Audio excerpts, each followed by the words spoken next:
Boom shakalaka. Yeah, it's just neat to, yeah. Hey, everybody, this is Mike. And this is Janet. And welcome to a new book report presented by the Millions. This is the second week of the month, and so Janet and I are talking about two different books, one that she read and one that I read. And we don't actually know what each other read, so I guess it could be the same book, which would be trippy. Let's do a reveal at the same time. Okay. Ready? My book was Turtleface and Beyond by Arthur Bradford. Woodrow Wilson by Scott Berg. These seem like different books. I loved it. It is. I've had to read a lot of very bad books for review lately, and so, well, not a lot, but two. It seemed like a lot. Ooh.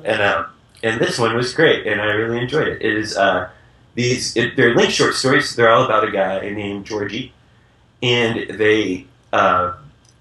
he's just basically a guy who makes bad decisions because he finds it difficult to say no to things, and sometimes also just because he has poor judgment.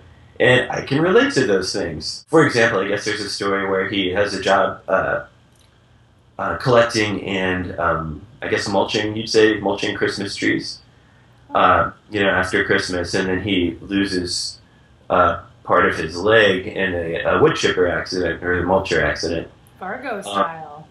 Yeah, Fargo style. It's funny and very humane, and he's a writer who does not look down on anybody. He never patronizes any of the characters. Mm-hmm.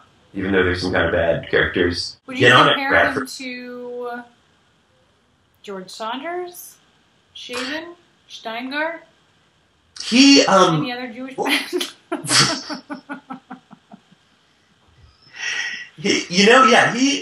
There's some George Saunders, I feel like, in there. Especially Saunders has the same kind of sense of humor. Mm-hmm. And the same sort of love of the absurd. You read a book about a man making lots of bad decisions. Mm-hmm. I read a book about a man who made many, many great decisions. I don't want to teach you any American history because you can just go read Woodrow Wilson's encyclopedia entry. I meant Wikipedia entry, but... So Woodrow Wilson, this floored me. I did not know this at all. But he was born in the South during the Civil War. His first memory was when he was 4 years old. He was playing outside in the yard in Augusta, Georgia, and two people walking down the sidewalk were talking, and one of them said, Abraham Lincoln was elected president, there's going to be a war. And little Tommy Wilson ran into the house to ask his dad who Abraham Lincoln was and what war was. Wow. He was 4 when the war started, and so he basically grew up during the Civil War and then Reconstruction in Georgia and then South Carolina. I had no idea. Me neither. He became president in, 1912? 1960? Yeah, I think it was in 1912, wasn't it? Or I could be wrong. Or 08? No, not 08. That would have been...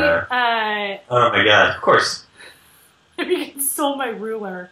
It's not just funny that you have a president's ruler. It's funny that it was like literally within arm's reach for you. Like, it was like, oh damn. I mean, if my apartment was on fire, he had like chronic intestinal problems. Oh wow. Yeah, you'd be surprised how many presidents had chronic diarrhea.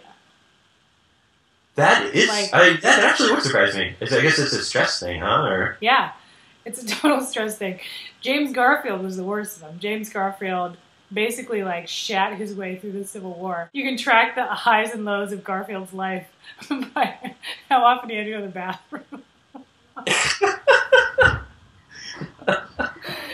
But it's okay because he was the worst. Wilson had chronic intestinal problems, and his code word for it was trouble in Central America. Oh my god. It's interesting because, Theodore Roosevelt was still kicking around at this time. And when another one of your favorites. another Garfield level hate for Janet. When World War I started, Roosevelt was like, we gotta go, it'll be so fun, it'll be the best. He was just dying to be in the war. And Woodrow Wilson was like, no, you don't understand. I mean, Theodore Roosevelt's experience of war was he got to ride on a big horse, he got to be a hero. Mm-hmm. And Woodrow Wilson's experience was, there was no food, and you don't get to go to school, and all the towns are on fire.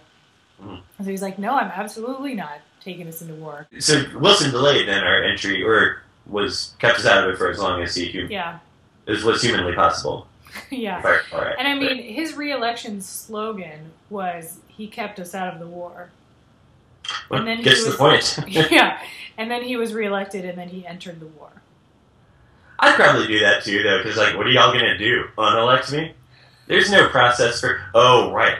So anyway, that's Woodrow Wilson, our 20-somethingth president.